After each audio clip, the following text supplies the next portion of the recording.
అమరావతి రైతులతో సీఎం చంద్రబాబు సమావేశం ముగిసింది. సచివాలయం 5వ బ్లాక్ లోని కాన్ఫరెన్స్ హాల్లో 83 మంది రైతులతో భేటీ అయ్యారు. రాజధాని రైతుల సమస్యలపై గతంలోనే త్రిసభ్య కమిటీని నియమించారు సీఎం చంద్రబాబు. కేంద్ర మంత్రి పెమ్మసాని చంద్రశేఖర్, మంత్రి నారాయణ, స్థానిక ఎమ్మెల్యే శ్రవణ్ కుమార్ తో కమిటీ వేశారు. ఈ కమిటీ ఇప్పటికే 3 సార్లు త్రిసభ్య కమిటీ భేటీ అయింది. రైతులకు ప్లాట్ల కేటాయింపు, జరీబు భూములు, అసైన్డ్ ల్యాండ్ కు సంబంధించిన అంశాలపై చర్చించింది. ఇప్పుడు రైతులతో సీఎం భేటీ అయ్యారు.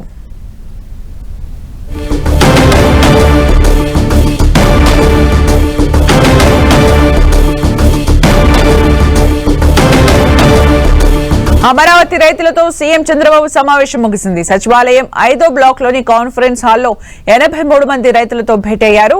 రాజధాని రైతుల సమస్యలపై గతంలోనే త్రిసభ్య కమిటీని నియమించారు సీఎం చంద్రబాబు. కేంద్ర మంత్రి పెమ్మసాని చంద్రశేఖర్, మంత్రి నారాయణ, స్థానిక ఎమ్మెల్యే శ్రవణ్ కుమార్ తో కమిటీ వేశారు.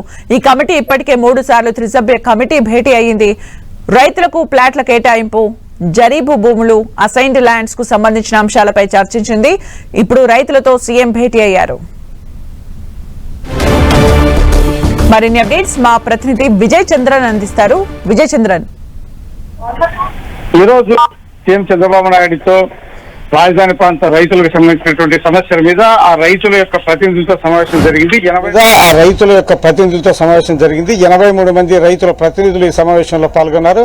వీటికి ఉన్నటువంటి అభ్యంతరాలు గతంలో సిఆర్డీ అధికారులకును తర్వాత రైతులకు మధ్య ఏదైతే ఇంకా గ్యాప్ ఉందో దానికి సంబంధించిన అంశాలన్నింటినీ ఆయన వాళ్ళ డౌట్లు ఏవైతుందో వాటిన్నింటినీ కూడా క్లియర్ చేయడం జరిగింది. ప్రధానంగా చూస్తే ఈ గ్రామ కంటాలు అయితేనేమి, తర్వాత జరీ భూములకు సంబంధించిన వ్యవహారాలు అయితేనేమి, వీటి మీద ప్రధానంగా ఈ సిఆర్డీ అధికారులకును రైతులకు మధ్య కొంత గ్యాప్ ఏర్పడింది. కొందరు ఈ నిబంధనలకు విరుద్ధంగా జరీ భూములు అయితేనేమి, తర్వాత గ్రామ కంటాలను అయితేనేమి తమకు అనుకూలంగా అంటే తమకు ల్యాండ్ పూలింగ్ తీసుకోవాలని చెప్పేసి సిఆర్డీ అధికారుల మీద ఒత్తిడి చేస్తున్నారని చెప్పి సిఆర్డీ అధికారులు ఈ ఏదైతే మంత్రి అంటే ఈ సమస్యలకు పరిష్కారం కోసం వేసినటువంటి కమిటీ ఏదైతే ఉందో దానికి సభ్యులకు చెప్పడం జరిగింది.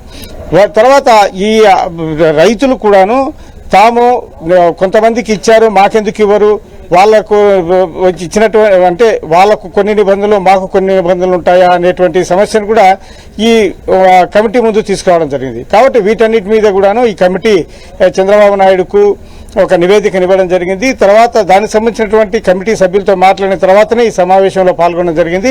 కాబట్టి ఈ విషయంలో ఆయన స్పష్టం చేయడం జరిగింది. ఎవరికైనా కూడా నిబంధనలకు వ్యతిరేకంగా ఏవైనా కూడా వాళ్ళ భూములు ల్యాండ్ పూలింగ్కు తీసుకొని ఉంటే వాటిని మళ్ళీ వెనక్కి తీసుకుంటామనే విషయాన్ని ఆయన స్పష్టం చేశారు. అంతేకాకుండా ఎవరైనా ఈ అభివృద్ధికి, రాజధాని ప్రాంత అభివృద్ధికి ఎవరైనా ఆటంకం కలిగిస్తే కనుక చూస్తూ ఊరుకోమనే విషయాన్ని కూడా వారికి స్పష్టం చేయడం జరిగింది. ఇంకా ఎవరెవరైతే కనుక ఈ ల్యాండ్ పూలింగ్ ఒప్పుకోకుండా అప్పటి నుంచి కూడాను భూములు ఇవ్వలేదో వారిని ఒప్పించి వారిని కూడా ల్యాండ్ పూలింగ్ తీసుకుంటాం. ఒకవేళ అందుకు కూడా వాళ్ళు అంగీకరించకపోయిన పక్షంలో అయితే కనుక దాన్ని ల్యాండ్ అక్విజిషన్ ద్వారా తీసుకుంటామని చెప్పడం జరిగింది.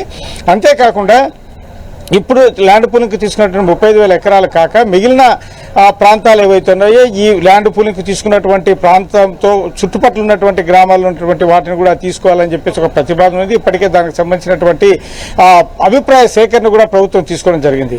కాబట్టి అప్పుడు కొంతమంది రైతులు ఒక అభ్యంతరం వ్యక్తం చేయడం జరిగింది. మాకు రిటర్న్ ప్లాట్స్ ఇవ్వకుండా, మా ప్లాట్స్ అభివృద్ధి చేయకోకుండా, మాకు ఇచ్చినట్టు హామీలు నెరవేర్చకుండా మిగిలిన భూములు కూడా తీసుకుంటే కనుక మాకేంటి ప్రయోజనము అని చెప్పేసి, అంతేకాకుండా తమ భూముల యొక్క ధరలు కూడా పడిపోతున్నాయని చెప్పేసి, తమకి ఇచ్చినటువంటి ప్లాట్ల ధరలు కూడా పడిపోతాయని చెప్పేసి ఆందోళన వ్యక్తం చేయడం జరిగింది.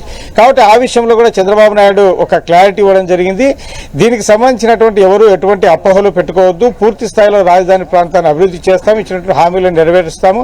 మీకు ఎవరికైనా ఇప్పుడు ల్యాండ్ పూలింగ్ తీసుకున్నటువంటి భూములనే కాక మిగిలిన భూములను కూడా తీసుకుంటే ల్యాండ్ పూలింగ్ తీసుకుంటే అభ్యంతరం ఉందా అని చెప్పేసి చంద్రబాబు నాయుడు వాళ్ళ రైతు ప్రతినిధులను స్పష్టంగా ప్రశ్నించడం జరిగింది. అయితే తమకు ఎటువంటి అభ్యంతరము లేదు, ఆ ల్యాండ్ మిగిలిన ల్యాండ్ను కూడా తీసుకున్నా కూడా మాకు ఎటువంటి అభ్యంతరం ఏమాత్రం లేదు. అయితే మాకు ఇచ్చినటువంటి హామీలన్నింటినీ కూడా పూర్తి స్థాయిలో నెరవేర్చాలా అని చెప్పేసి రైతు ప్రతినిధులు చంద్రబాబు నాయుడు కోరడం జరిగింది. ఆయన పూర్తిగా దానికి అంగీకారాన్ని తెలపడం జరిగింది. ప్రతి నెల ఈ ఏదైతే కమిటీ సభ్యులు అంటే ప్రభుత్వం వేసిందో ఆ కమిటీ సభ్యులు ఈ రైతులతో సమావేశం అవుతారు. వారి సమస్యలు ఏమన్నా ఉంటే కనుక ఈ కమిటీ సభ్యుల దృష్టికి స్థానిక ఎమ్మెల్యే, తర్వాత మంత్రి నారాయణ, స్థానిక ఎమ్మెల్యే శ్రావణ్ అయితేనేమి, మంత్రి నారాయణ అయితేనేమి, గుంటూరు ఎంపీ ఆయన దృష్టికి Okay. అయితే తీసుకెళ్తే గనక వీటన్నిటి కూడాను పరిష్కారం చేసేందుకు కృషి చేస్తామని చెప్పేసి చంద్రబాబు నాయుడు చెప్పడం జరిగింది. దీంతో Right. రైతాంగం కూడా సంతృప్తి వ్యక్తం చేశారు. ప్రస్తుతానికి ఈ సమస్య అయితే గనక కొంతవరకు అయితే గనక పరిష్కార దిశగానే ముందుకెళ్ళిందని చెప్పొచ్చు.